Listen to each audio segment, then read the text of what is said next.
What's wrong about you? Welcome to IAYTD. Today we're discussing Captain America Civil War. Now, everyone has seen this movie.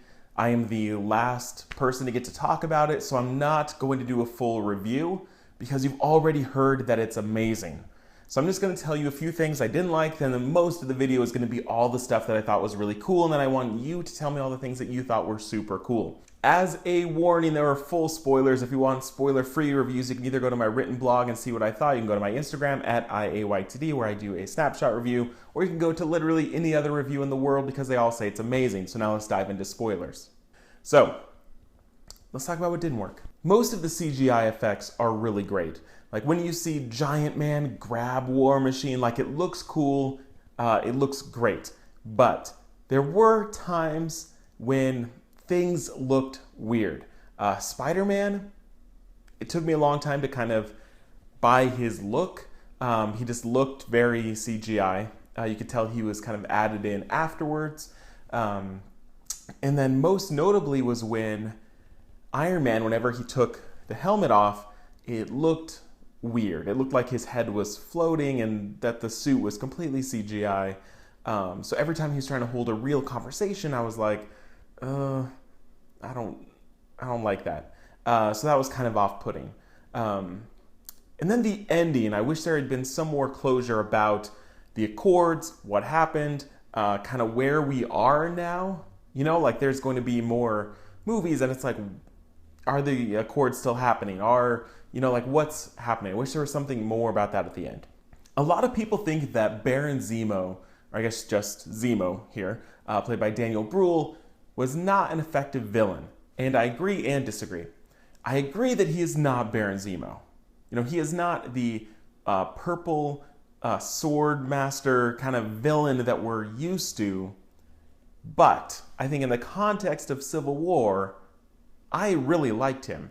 He is a small villain, right? His plan is not to destroy the world. His plan is just to get them to tear each other apart.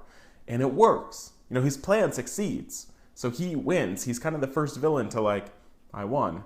Aside from maybe Loki, considering where he's at right now. But Daniel Bruhl, I thought, really gave a great performance. He was used minimally. And I think that's why some people didn't like him. That he wasn't the villain that everyone is fighting. He was just the guy behind the scenes pulling the strings. But I liked it. I almost liked it more the second viewing, because in his final conversation with Black Panther, where he reveals, his family was killed and kind of the whole story of his tragedy, when you watch the movie a second time and you see him listening to the voicemails that his wife left him, that holds a very different tone than when you see it the first time. And you're like, oh, he must have a family somewhere trying to reach him. But then when you watch it knowing that she's dead, and that is the last voicemail that, he has. I think that's really cool. And I think it gives him an incredible motivation. And I liked it. I liked the fact that aside from the Crossbones battle at the very beginning, every single fight scene was amongst the Avengers. I thought it was going to be a huge cop-out if Zemo activated the 5 other Winter Soldiers and then they had to fight them, right? We have to unite, we have to fight these assassins. That would have ruined it, because that would have been very cliche, traditional, boring. So when they show up and Zemo capped them, right? He was just like, I killed them. Don't worry, they went in their sleep. That was just so cool, because then it's like, it twists what you expect is going to happen. They set up, here's these 5 badasses. It's going to take a lot to stop them. So you think they're going to have to fight them. And they don't. They have to fight each other. And the reveal about Winter Soldier and Howard Stark totally worked. Punch in the gut. There were people gasping. That was an incredible reveal. And that final fight scene was better than if they had to team up again and fight these assassins. That scene, that final fight scene between kind of 2-on-1 just carried this emotional weight, and it was more savage than we've ever seen them be. I mean, it was like ruthless. I just loved it. I loved the weight and the dramaticism, and everything about that fight was incredible. So let's zoom back and let's look at some other stuff that's really cool. I think it's impossible to not talk about Giant Man. Paul Rudd is perfect as Ant-Man, as Scott Lang. And even though he's only in this movie really for that fight scene and then a few smaller scenes, he stole the show. He added some levity, some humor, and when he turned into Giant Man, I lost it. And I lost it just as much the second time, knowing that it was happening. It looked super cool. It was great. As it was happening, I was thinking to myself, we're seeing this. Like, we live in a world where the Vision and Spider-Man are teaming up to take down Giant Man. Like, do you realize that? Do you realize the world we live in now? We're getting like 7 comic book movies this year. Like this is unimaginable to me as a kid. When I would go to the theaters and I would see a Batman movie and it would be another 6 years before another Batman movie. Or you would get superhero movies like Steel or Meteor Man. You'd get kind of these like, that's a superhero movie.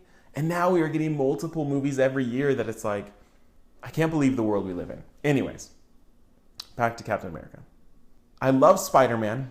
I love Tom Holland. I thought his introduction was really cool. People lost it in the theaters as soon as Queens came up on the screen. I thought that was really cool. I think his dynamic with Tony Stark was cool. I think his being naive totally worked.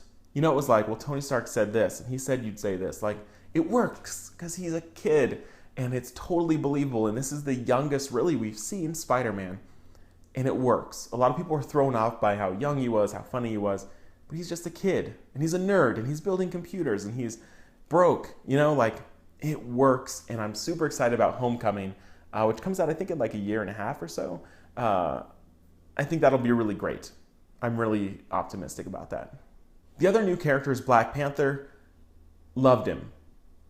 I think I almost enjoyed him more as T'Challa. Like when he fights the Winter Soldier and he's not in his armor, and they're kind of throwing down and he's like jumping off things and like looked incredible. I think they did a good job of setting up his story and giving him somewhat of an origin story, but in a way that makes sense in this, right? That Wakanda is kind of central to this issue. In the way that they leave it with Winter Soldier, I'm curious if Sebastian Stan will return as Winter Soldier in the Black Panther movie, right? I would not be surprised if things are going to hell and it's like, unleash the Winter Soldier, right? And he has a new vibranium arm. Like, God, that'd be so cool. Because I know Sebastian Stan is signed on for like 9 movies, so they're going to have to put him into other movies to get the most out of his contract. So even though this movie was huge, right, it had this big emotional arc and it introduced all these new characters, the characters we know still got great moments. That Wanda, the Scarlet Witch, was almost like the heart of this movie, that she was feeling it, right? She was like, I killed people. I need to be kept under control. Like when Vision was kind of babysitting her, that was such a great scene when she realized what was happening. And she kind of gave up to it. She was like, yeah, like it's safer if I'm here. And she could shut down the entire team, which makes the airport action scene, you just have to not think about that. You have to not think that Scarlet Witch could just stop time, basically. Like, you have to not think that she could do that, or not think about it, because it's a comic book movie and just let go, right? This is meant for enjoyment, and it would not be a great action scene if Scarlet Witch literally did that. So that's why that didn't happen. But her fight scenes were incredible. The way that she created a shield, and she would fly, and she would grab someone's leg, and, she kicked ass, and I'm super excited about that. It also hinted at how powerful she really is, which will likely come into play in the next Avengers movie, because someone has to be able to stop Thanos. And right now, most of the team, not going to stand a chance. So it's really going to be Vision and Wanda, and then Thor and Hulk, that can do anything to him. So it's really progressing her powers, It's giving her some character. I'm a little upset they didn't even reference Quicksilver. You know, I thought his death would be like a motivating factor for her, and they kind of ignored that even happened. So that's kind of a bummer. Okay, now let's talk about Vision, because Vision gets some incredible moments too. They've really done a great job of showing off how powerful he is, right? He's unstoppable, basically. His fight scene with Hawkeye was incredibly cool, even though Hawkeye didn't stand a chance. You know, the way that a punch would fly through him and then he would block one, like, it was just awesome. But then it was also just as awesome to see Wanda make him so dense that he fell through the floor like 30 floors. You know, that was awesome. But Vision, I thought, was really well done. When he showed up, it was really like, damn, this is real. Like when he shows up to the airport scene and he draws that line, it's like, shit just got real. But I also love the parts where he was trying to be human and he was trying to cook and he was trying to wear clothes and, you know, he's trying to assimilate because he doesn't understand what he is or who he is. I loved it. It's just sad that someday Thanos is going to have to pluck that gem from his head and he's probably going to die. That doesn't mean he won't come back to life, but he'll die for a little bit. So I could keep talking about all the cool things that happened here. The movie was fantastic. The few nitpicky things that I had did not affect my enjoyment. I'm excited to see it again. It's very different than like Age of Ultron. I saw it once and I was pretty content. I was like, okay, that was that. This I'm excited to see again and again and again because it was just so cool and packed, full of amazing little moments. So for you, I want you down in the comments to list your 5 favorite things or moments about this movie. So I really loved when Hawkeye did this. I really liked when Scott Lang was on the Arrow. I really liked when Vision did this. Like, list me your 5 things because I'm super curious what you liked about this movie. If you didn't like this movie, you can tell me why. But just know that people like it, people don't like it. That's fine. So if you didn't like it, you can tell me. Give me your reasoning. But if you did like it, give me your 5 things that you did like about this movie. So that's it. We'll see you next time on IAYTV. Final warning. I could do this all day.